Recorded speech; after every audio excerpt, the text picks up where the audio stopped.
차례입니다. 이제 낮 기온이 25도를 넘어서고 있어서 여름의 향기를 느낄 수 있습니다.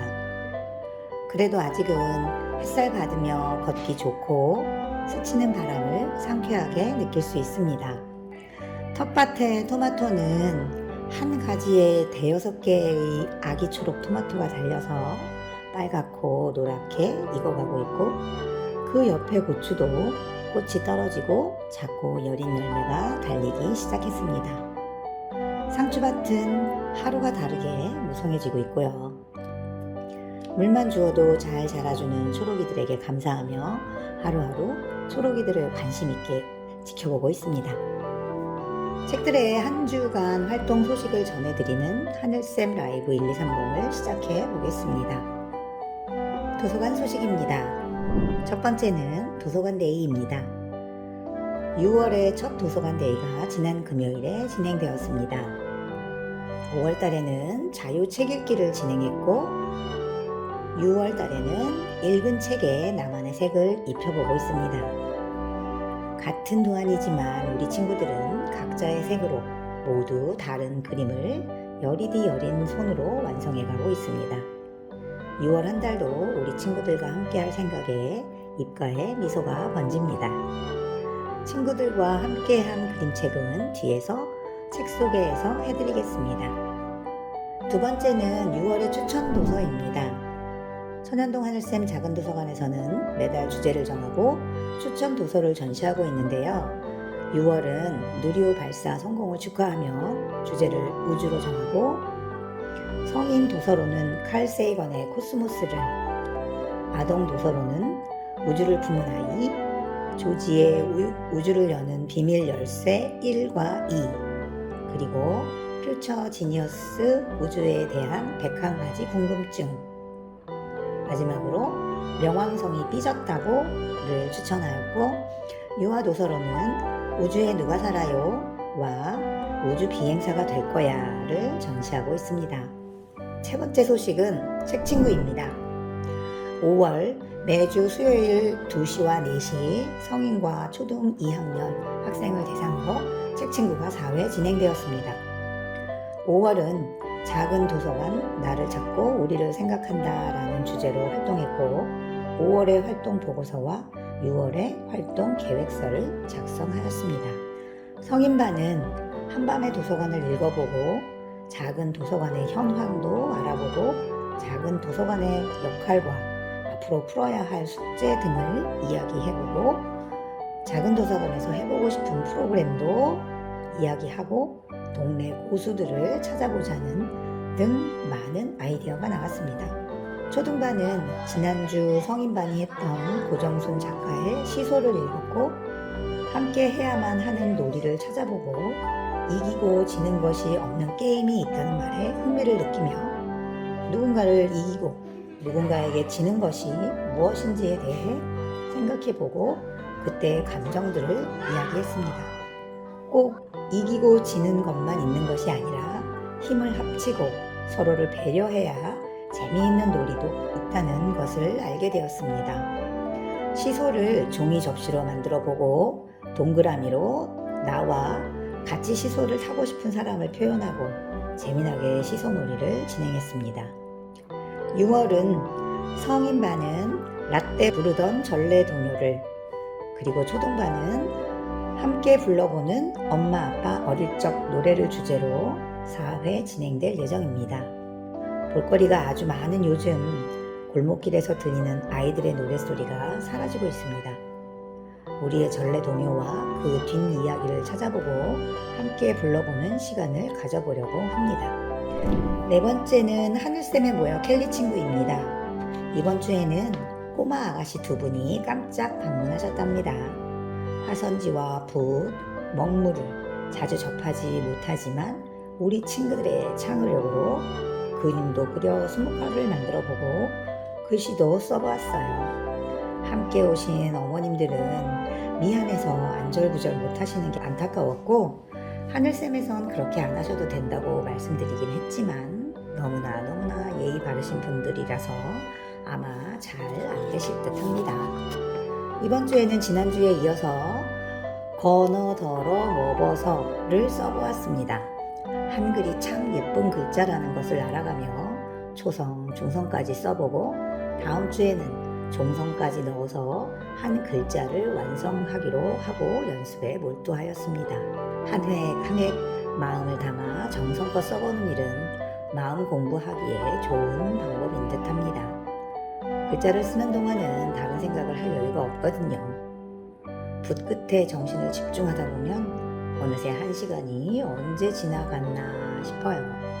올 여름 합죽선에 글과 그림으로 장식하고 시원한 여름을 보내는 것이 목표인데 올해는 되려나 하셔서 한바탕 웃으며 마무리하였습니다. 그리고 이번 주 하늘쌤에는 클래식 기타 1대와 통기타 5대, 그리고 우쿨렐레 성인용과 어린이용, 또 악보용 보면대를 기증받았습니다.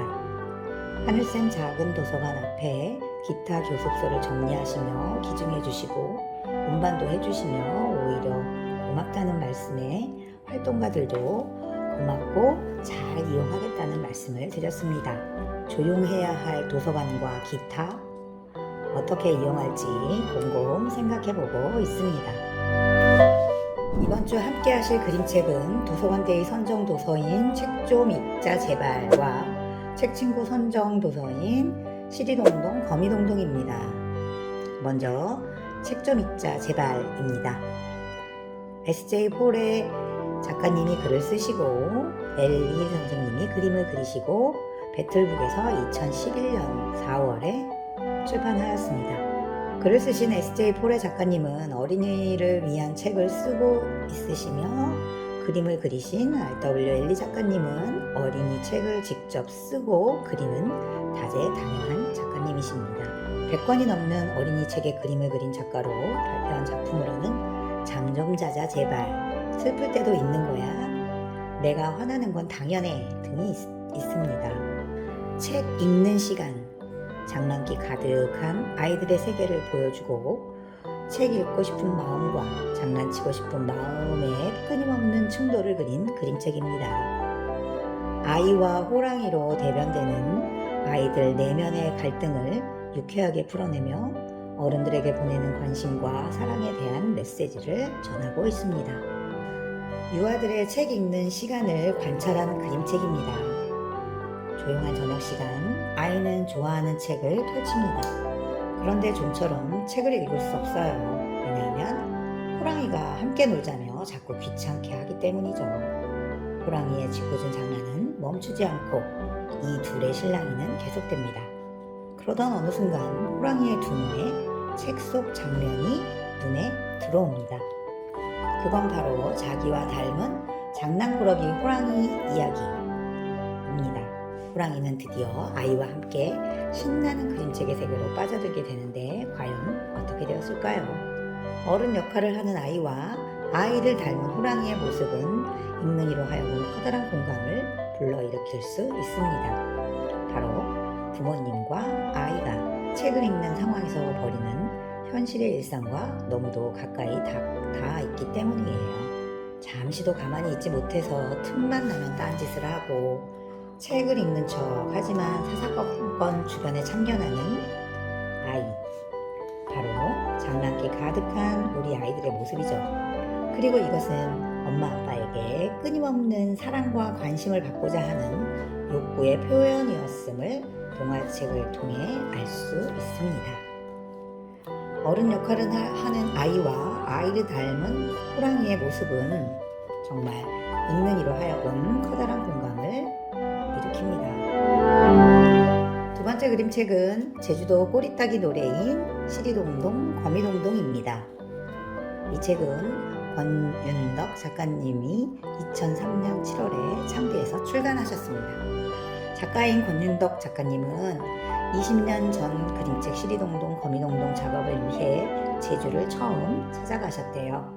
그리고 제주의 바다, 돌담, 자연, 아이와 해녀의 모습을 생생하게 담아 많은 이들에게 사랑을 받았습니다. 제주와의 인연은 그 이후로도 계속 이어져 전시와 강연을 하기도 하고 제주 4.3 사건을 담은 책인 나무도장을 2016년 펴냈습니다. 2019년과 2021년에는 세계 자연유산 마을 그림책을 품다 프로젝트를 위해 제주에 머물며 합덕초등학교 성인분교 어린이와 성산초등학교 어린이와 그림책을 만들었다고 하세요. 대학에서는 식품과학을 전공하시고 대학원에서는 광고 디자인을 전공하셨네요. 그리고 이후 미술을 통해 사회 참여 운동을 해오다가 1995년 첫 그림책 만인의 집을 출간하면서 그림책 작가의 길로 들어서셨다고 합니다. 동양 재료를 바탕으로 산수화와 공필화, 불화를 공부하며 옛 그림의 아름다움을 그림책에 재현하려고 노력하고 계신다고 합니다. 지으신 책으로는 엄마 난 이웃이 좋아요, 만인의 글자벌레, 시리동동 거미동동, 꽃할머니, 나무도장, 식스틴 등이 있습니다. 제주도 전래동요를 바탕으로 그림책 작가 권윤덕 님이 쓰고 그리셨습니다. 책을 바탕이 된 제주도 꼬리따기 노래는 아이들이 자주 부르는 말잇기 노래입니다. 그날의 기분이나 느낌대로 누구든 언제든 만들고 고쳐 부를 수 있는 것이 살아있는 전래동요의 특징입니다. 아이들 특유의 말 장난 놀이를 통해 우리말의 재미를 맛볼 수 있기도 하죠. 꼬리따기 노래는 문답이나 설명으로 시작해 말꼬리를 이어가며 부르는 말잇기 놀이의 하나로 사물의 대표적인 특성을 이어가며 부릅니다. 예를 들어 길면 기차, 기차는 빨라 이런 식으로요. 딱딱 맞는 박자감과 명료한 이미지성이 그 특징이라고 할 수 있습니다. 누구에게나 낯익은 빠르면 비행기, 비행기는 높아, 높으면 백두산과 같은 형식이죠. 운율이 똑똑 맞아 떨어지는 데다 머릿속의 연상작용으로 자연스럽게 더해지기 때문에 재미있게 따라 읽을 수 있습니다. 다양한 색깔이 선명하게 펼쳐지는 제주의 풍경을 담은 그림도 눈에 쏙 들어옵니다. 제주도 해녀의 삶을 그림책으로 펴냈습니다. 권윤덕 작가는 제주 고유의 황토색을 그림책으로 훌륭하게 구현했습니다. 만인의 집에서 보여주었던 작가의 섬세한 시선은 이번에는 남국의 기후와 화산 경관이 만들어낸 독특한 제주 해녀마을을 꼼꼼하게 그려냈습니다. 물질 나간 엄마를 기다리는 외로운 아이가 까만 돌담에 작은 거미를 만나고 토끼, 까마귀, 푸른 하늘, 깊은 바다를 만나다 결국 바다에서 열심히 일하는 엄마에게 당도하게 되지요. 자연 속에서 자라는 아이와 자연과 하나인 엄마의 마음은 세상 그 모든 것을 품어준다는 따뜻한 메시지가 제주 특유의 강렬한 색감을 통해 펼쳐집니다. 책장을 넘기며 화려한 색채의 변화, 채워지고 비워지는 일정한 박자, 변화하는 주인공 소녀의 시선 등을 따라가다 보면 전래동요 특유의 운율을 눈으로도 즐길 수 있습니다. 또한 이 책은 아이들의 상상의 크기와 깊이를 키워줍니다. 시리동동 거미동동의 노래를 따라 부르고 바꿔 부르다 보면 아이들의 머릿속에서 박자와 이미지가 뛰노는 재미를 느낄 것입니다. 이러한 전래동요 특유의 놀이 경험은 아이들에게 자유로운 상상력의 즐거움을 알게 해줄 것입니다. 시리동동 거미동동을 통해 우리 아이들에게 전래동요를 부르는 즐거움을 돌려주고 싶습니다. 아이들이 사라져버린 골목골목에 수많은 꼬리따기 노래가 불리면 좋겠습니다. 이번 주에도 책들에는 천연동 하늘샘 작은 도서관에서 작은 발걸음으로 한 주간을 채워보겠습니다. 아이들과 말꼬리 노래를 만들어 보시면 우리 아이들의 창의력과 상상력 그리고 순발력에 감탄하시리라 생각됩니다. 오늘 책들애가 준비한 하늘샘 라이브 1230은 여기까지입니다. 오늘도 귀한 시간 함께 해주셔서 고맙습니다.